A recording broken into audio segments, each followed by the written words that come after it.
இப்போ நிறைய வந்து நியூஸ் வந்துட்டுருக்கு. ரேபீஸ் தடுப்பூசி எடுத்து கூட வந்து சில குழந்தைகள் வந்து செத்து போயிருக்காங்க. ஒரு சமீபத்தில் வந்து நார்த் இந்தியாவில் வந்து ஒரு கபடி வீரருக்கு வந்து நாய் தூக்கினதுக்கப்புறம் வந்து இறந்துட்டாருன்ட்டு. நம்ம எப்பொழுதுமே வந்து ரேபீஸ்னால் வந்து நாய்க்கடினால் வருது அப்படின்ட்டு கேள்விப்பட்டிருக்கோம். பட் ரேபீஸ் வந்து நாய்க்கடி மட்டும் இல்லை, சில பூனைகள் கடித்தாலோ இல்லை வந்து குரங்குகள் கடித்தாலோ இல்லை வவ்வால் கிட்டேருந்து, ஸோ அந்த மாதிரிலாம் வந்து ரேபீஸ் பரவலாம். ஸோ ரேபீஸ்ன்றது வந்து எப்படி வருது? இட்ஸ் ஆர்என்ஏ வைரஸ்ன்னு சொல்லுவாங்க. ஸோ இந்த ஆர்என்ஏ வைரஸ், ரேபீஸ் வந்து ஒரு ஆர்என்ஏ வைரஸ். இந்த நாய் எச்சையில் இருக்கக்கூடிய ஒரு வைரஸ். ஸோ இது நாய் கடிச்சா என்ன ஆகும்? அந்த கடியில் வந்து இந்த வைரஸ் வந்து நம்ம ஸ்கின்குள்ளே போய் நர்வஸ் டிஷ்யூன்னு சொல்லுவாங்க. இந்த நரம்புல ஒரு ரிசெப்டர் இருக்குது. அந்த ரிசெப்டரில் போய் ஒட்டிக்கும். அந்த நரம்பு வழியாக வந்து அது மேலே சென்ட்ரல் நர்வஸ் சிஸ்டம் அப்படின்னு சொல்கிறதுக்கு வந்து பரவும். ஸோ அந்த கடி வழியாக மேலே வந்து பிரெயின் வரைக்கும் பரவும். அந்த பிரெயினில் போயிட்டு பிரெயின் இன்ஃபெக்ஷன் காஸ் பண்ணும். ஸோ அந்த பிரெயின் இன்ஃபெக்ஷன் வந்து அதை வந்து என்செஃபலைட்டிஸ் அப்படின்னு சொல்லுவாங்க. ஸோ அந்த பிரெயின் பாதிக்குச்சே என்ன ஆகும்? எப்போ அந்த பிரெயினை பாதிக்கும்? யூஸ்வலாக நாய் கடிச்சதுக்கு அப்புறமே ரேபீஸ் வருமா? இல்லை, அதுக்கு வந்து இன்க்யூபேஷன் பீரியடுன்னு சொல்லுவாங்க. ஸோ அந்த இன்க்யூபேஷன் பீரியட்னா என்ன? ஒரு கடிக்கு அப்புறம் வந்து அந்த சிம்டம்ஸ் வரக்கூடிய கேப், அதுதான் வந்து இன்க்யூபேஷன் பீரியட் அப்படின்னு சொல்லுவாங்க. அது எத்தனை நாள் இருக்கும்? யூஸ்வலாக பார்த்தீங்கன்னா 1லேருந்து 3 மாதம் அப்படின்னு சொல்லுவாங்க. ஸோ 1 மாதத்துக்கு அப்புறம், நீங்கள் கடிச்சதுக்கு 1 மாதத்துக்கு அப்புறம் அந்த சிம்டம்ஸ் வரலாம். சில பேருக்கு வந்து 5 நாள்லேயே வந்து சிம்டம்ஸ் வரலாம். சில பேருக்கு வந்து வருஷக்கணக்கில் வந்து சிம்டம்ஸ் இருக்காது, ரொம்ப வருஷத்துக்கு அப்புறம் வந்து இந்த மாதிரி சிம்டம்ஸ் வரும். ஸோ சிம்டம்ஸ் அப்படின்னு என்னன்னு பார்த்தீங்கன்னா, ரேபீஸ்க்கு ஃபஸ்ட்டு வந்து ஒரு ஃபீவர். எல்லா இன்ஃபெக்ஷன்லேயும் ஒரு காய்ச்சல் இருக்கும். ஸோ ஒரு காய்ச்சல், டயர்ட்னஸ், ரொம்ப வீக்காக இருக்கிற மாதிரி ஒரு ஃபீலிங் இருக்கும். எந்த இடத்துல கடிச்சிருக்கோ அந்த இடத்துல வந்து அந்த உணர்வுகள் கொஞ்சம் மாறினா மாதிரி இருக்கும். டிங்லிங் சென்சேஷன் அப்படின்னு சொல்லுவாங்க. அதுக்கப்புறம் தேர் ஆர் 2 ஃபார்ம்ஸ், 2 வகைகள் உண்டு ரேபீஸ் ரேபீஸ் சிம்டம்ஸ். ஒன்று பார்த்தீங்கன்னா ஃபியூரியஸ் ரேபீஸ் அப்படின்னு சொல்லுவாங்க. அதுதான் நம்ம எல்லாரும் பார்த்துருக்கோம், கேள்விப்பட்டிருக்கோம்.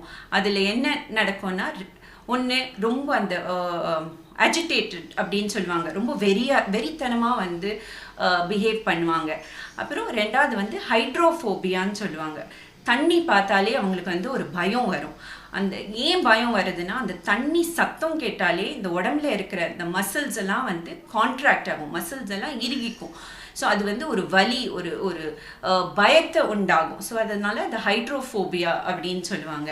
2வது வந்து ஏரோஃபோபியா. ஒரு சின்ன காற்று வீசினா கூட வந்து அந்த சில்லு காற்றே அவங்களுக்கு வந்து ஒரு பயம் உண்டாகும். இது ப்ரோக்ரஸ் ஆகச்சே வந்து ஒரு அந்த பிரெயின் இன்ஃபெக்ஷன் ப்ரோக்ரஸ் ஆகச்சே ஒரு கன்ஃபியூஷன், ஃபிட்ஸு, அந்த மாதிரிலாம் வந்து ப்ரோக்ரஸ் ஆகி யூ கேன் ஹேவ் டெத், இறந்து போகலாம். 2வது வந்து பேரலிட்டிக் ரேபீஸ் அப்படின்னு சொல்லுவாங்க. சில பேரலிசிஸ் ஆகலாம், ரேபீஸ்னால பேரலிசிஸ் ஆகலாம்.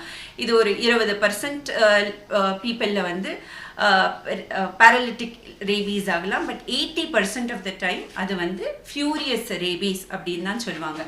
ஸோ இந்த ரேபீஸ்க்கு வந்து ட்ரீட்மெண்ட் என்னன்னு பார்த்தீங்கன்னா, ஃபஸ்ட்டு வந்து ப்ரிவென்ஷன் தான். ஒரு நாய்க்கடி அப்படி நடந்ததுன்னா நம்ம வந்து ஃபஸ்ட்டு அதை வாஷ் பண்ணணும். வாஷ் பண்ணுறது வந்து நல்லா சுத்தம், இந்த ரன்னிங் வாட்டரில் வந்து க்ளீன் பண்ணணும். அட்லீஸ்ட் ஒரு 15 மினிட்ஸ். வீட்டில் என்ன சோப்பு இருந்தாலும் அந்த சோப்பை வச்சு நல்லா ஒரு 15 மினிட்ஸ் க்ளீன் பண்ணணும். க்ளீன் பண்ணிவிட்டு உடனே எவ்வளோக்கு எவ்வளோ சீக்கிரமோ அந்த இது வந்து ரேபீஸ் வேக்சினும் ரேபீஸ் இம்யூனோகுளோபுலின் அப்படின்னு சொல்லுவாங்க, தடுப்பூசி அண்ட் இம்யூனோகுளோபுலின்றது வந்து இமீடியட் ப்ரொடெக்ஷனுக்கு வந்து கொடுக்கக்கூடிய எதிர்ப்பு சக்தின்னு சொல்லலாம், ஆன்டிபாடிஸ். ஸோ அது வந்து யூஸ்வலாக வித்தின் 72 hours அட்லீஸ்ட் நம்ம வந்து ஹாஸ்பிட்டலில் போய் இந்த வேக்சினும் இம்யூனோகுளோபுலினும் எடுக்கணும். அது டிபெண்டிங் அப்போ அந்த பைட் எங்கே கடி கடிச்சிருக்கு, என்ன டீப்பாக இருக்குது அப்படின்னு பார்த்துட்டு டாக்டர்ஸ் வந்து என்ன மாதிரி வந்து வேக்சின் எடுக்கலாம், எத்தனை வேக்சின் எடுக்கணும், என்ன இம்யூனோகுளோபுலின் கொடுக்கணும் அப்படின்னு சொல்லுவாங்க. இதுக்கு ட்ரீட்மெண்ட் நான் மறந்து போயிட்டேன், தட் இஸ் வாட் ஹேப்பன்ஸ். இல்லை சில பேர் வந்து ஒழுங்காக வந்து வேக்சின் ஸ்கெடியூலில் வந்து கம்ப்ளீட் பண்ணிட்டு மாட்டாங்க. 4 டோஸ் எடுக்கணும், 4 டோஸ், சில இதில் வந்து 4 டோஸ் சொல்லுவாங்க, சில இதில் 5 டோஸ் சொல்லுவாங்க. ஸோ அந்த 4-5 டோஸ் எடுக்கலை, இம்யூனோகுளோபுலின் கொடுக்கல அப்படின்னா வந்து ரேபீஸ் வரக்கூடிய சான்சஸ் உண்டு. ஸோ ரேபீஸ் வந்ததுன்னா அதுக்கு ஃபைனல் ட்ரீட்மெண்ட் ஏதாவது இருக்கா? 99% ரேபீஸ் அப்படின்னு இன்ஃபெக்ஷன் வந்ததுன்னா அதுக்கு ட்ரீட்மெண்ட்டே கிடையாது. பட் கேள்விப்பட்டிருப்போம் இந்த மாதிரி வந்து சில பேர் வந்து கோமா, இன்டியூஸ்ட் கோமா அப்படின்னு சொல்லுவாங்க, வந்து கோமாவில் வச்சுட்டு அவங்க வந்து இம்ப்ரூவ் ஆகி வந்திருக்காங்க அப்படின்ட்டு. அதெல்லாம் வந்து எக்ஸ்பெரிமெண்டல் தெரப்பி அப்படின்னு சொல்லுவாங்க. அதுக்கு வந்து ப்ரூவன் எல்லாருக்கும் பண்ணால் வந்து இம்ப்ரூவ்மெண்ட் இருக்குமா? It can fail. எல்லாருக்கும் இம்ப்ரூவ்மெண்ட் இருக்கும்னு இல்லை, சில பேர் 1-2 பேர் பொழைச்சி வந்திருக்காங்க. But it is still an experimental therapy.